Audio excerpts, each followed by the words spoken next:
Abay, syempre, magpapakabog ka ba? Si Mendoza. Etong baon ko, hindi siya maanghang. Ano siya, ay nakakakilig. Para sa Yes! tamang timpla lang ito. Dahil sabi sa akin ng aking very reliable source, hi! Hi, source! Na isang Azcals player, number 9, ay nagkakagusto sa ating prinsesa ng Riles sa si Melay Cantiveros. Ang pangalan ay si Misag Bahadoran. Ay, Ito po pati ang yan, picture niya, picture. mga freshness. Fresh. Ayan, nakahagigil. Pakita mo nga sa ano. Ito po, ayan po, Siya paki-close up po yan. direct. Ito po Direct ang back. pakis. Ayan. Okay. Yes. Sa puntong yan, uuwi na ako. Hindi! talaga ba? Talaga yan! Diyos ko Direct. naman! Direct, Wait, sandali. paano naman nalaman? Nung makita ko ang itsura ng player na Azcals, palagay ko mas mauna ako umuwi sa'yo. Ito naman si Melay.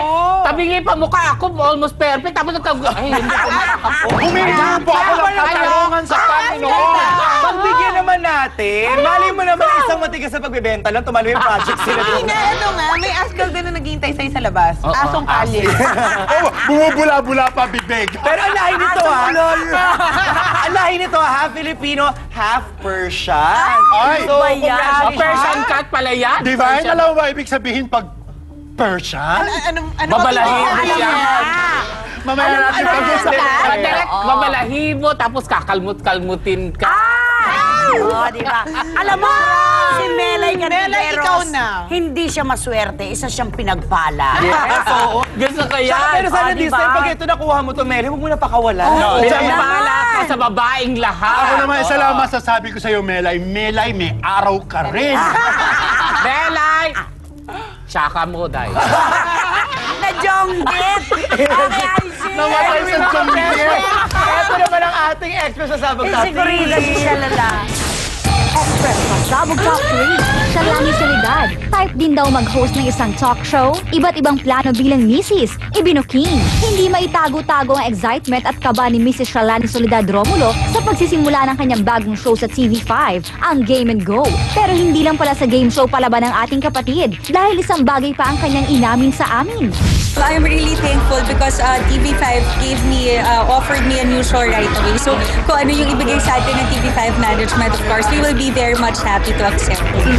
At syempre, hindi lang dyan go na go si Shalani dahil maging ang mga plano niya bilang Mrs. Romulo ay isa-isa rin niyang ibinuking. Kung kailan kami i-bless na baby, of course, very much, it's a welcome addition to our family. Mahirap po pala magpa-renovate kasi pag nakakabit na yung mga tiles, tapos may makikita ka na naman bago, gusto mo patanggal ulit, kaya lang magastos din po. Ay, dyan kami excited. Pasilip naman kung si Halas. At ito naman ang juicy nating showbiz. Mas juicy Nilalabang ako. talaga, no? Yes! Namnamin mo na, malapit na siyang Mas juicy pa doon kay Melay. Ay, Hindi ako makamove on. pwede. Kasi Okay, bago go. to. Isa sa mga guest sa pilot episode ng Game and Go is si Marvin Agustin. Na lumipat na sa Kapatid Network. Yes. Ang unang proyekto niya sa TV5 ay ang reality talent search na Artista Academy. Yes. Kung saan siya ang magiging host kasama ni Cesar Montano. Correct. Akala ko ba dati sa Kanta Pilipinas si Marvin? Akala ko rin kami. Hindi, confirm na po na. Dito na. Pero, Artista na. ang alam natin ay siya ang nagpo-produce ng Line Kanta producer. Line producer Ay, ng Kanta wow. Pilipinas. Oo. Yun ang alam Pero, natin ay. Artista Academy na ngayon. Oh, Isa Artista. sa mga hurado. Yes. Host! And bongga ang magagalit na Audition auditions bukas. tomorrow. Actually, nandiyan kami ni Andun kami. Divine. Yes. Oo. Sa Araneta, Smart Araneta Coliseum. Coliseum. So, kita-kita tayo dyan, mga kapatid. Okay, maganda yan, di ba? Okay lang yan. Walang problema. Parang kampante. Okay. Okay, pasado na. Problema. Okay, check. Okay. Okay. You can find natural beauty in every person inside and out. Persian. But the true meaning of beauty is within. Oy! And eto po ang ating Express Pasabog Top 2. Express Pasabog Top 2. Bibi Gandang Hari, markado sa Untold Stories. Pagiging androgynous model niya, masusubok sa Enchanted Garden. Maganda at talaga namang markado ang kanyang kauna-unahang pagganap bilang aktres sa Untold Stories. Kaya naman very happy and proud ang kapatid nating si Bibi Gandang Hari. I'm very happy. Ang ganda ng pagkaka-edit. Of course, yung pagkaka-direct ni Direk Argel. Very nice story. I'm just so glad na nakasama ako dito sa episode na ito because it was really beautiful. And I'm glad I was able to do my thing. So, yeah. Pero hindi pa rin natatapos ang mga eksena ni Bibi dahil mukhang bibida na naman ang kanyang talento sa engranding pantaserye ng TV5, ang Enchanted Garden. Mag-showing na kami by second week of July. So, medyo ratsyada yan pag nag-umpisa mag-taping. So, I'm just looking forward to it.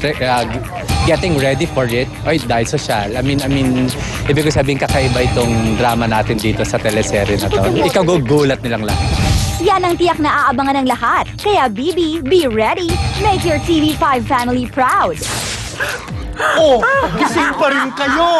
Dahil gising pa rin kayo. Kung ano yung mga comment ni Nanay Nina. Hindi ko kinakaya.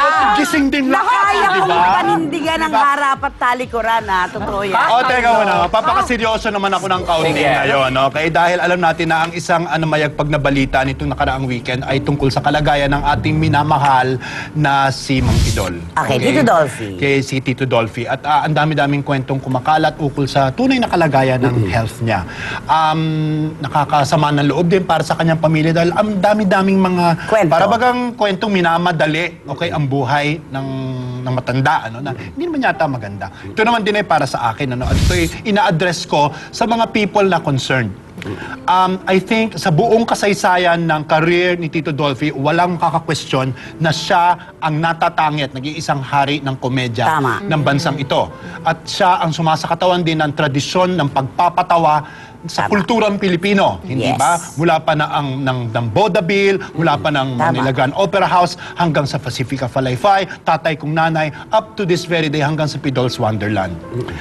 Lalo-lalo na sa ating mga people responsible, okay, sa ating pamahalaan, hindi karamutan na ibigay ang nararapat na parangal kay Dolphy bilang national artist. Tama yan. Agree. At ito ay hindi natin ibibigay sa kanya dahil nga sinasabi natin nag-aagaw buhay siya o malaga ang kanyang kalagayan, kundi dahil nararapat lamang. Ang daming nabigyan na maaaring questionin natin ang kanilang karapatan dahil sa dating sariling opinyon. Pero I think, unanimously, sa buong taong bayan, naniniwala kami na karapat-dapat na hiranging national artist si Mang Pidol. Very well said. Correct. Direk, sinususugan ko lang. Kasi tuwing naglalabas sila ng listahan ng national artist sa lokal na aliwan para sa ating mundo, ang laging tanong ng mga tao, akala ba namin si Mang Dolphy na? Bakit hindi nyo pa ibigay kung kailan matagal na itong hinihintay na ating At saka mga na, kababayan? di ba nagkaroon ng issue dyan yung Nora Honor, Vilma Santos, di ba? Mismo si Ate B at saka si Ate G Oo, sinasabi, lahat sila. unahin natin si Tito Dolphy. Tsaka yung talaga nag-crush siya ng generation. Tsaka Yung mga bata deserving. ngayon, Karapat lahat dapat. alam. Hindi dahil sa sitwasyon, hindi dahil sa kailan natin ibibigay ang bulaklak kapag di na kayang amuyin. Ilabas po natin sa usapin yun. Karapat dapat ang isang Dolphy para sa national Regardless sa condition. And of artist course, award. advance happy birthday to Tito Dolphy. Happy birthday. Malapit na, July na. We love you. We love you. Okay, Tito Dolphy. so maraming salamat. Ang dami pa po namin talagang balita dahil Ito ang huling agupit ng mga chikahang nag-iinit. Todo ang hirit sa Juicy! He's back! Ang Grammy-winning trumpet master na si Chris Botti ay nandito sa Pilipinas para sa kanyang one-night performance sa Research World Manila na gaganapin bukas, June 19, 2012. Hi, I'm Chris Botti, and I look forward to seeing everyone tomorrow night at our show right here in Manila at the Newport Performing Arts Center, 8 o'clock with some special guests. We'll see you all there. And thank you so much to all my Filipino fans, for everyone in the Philippines for checking out my music. Kita-kits mga ka-freshness!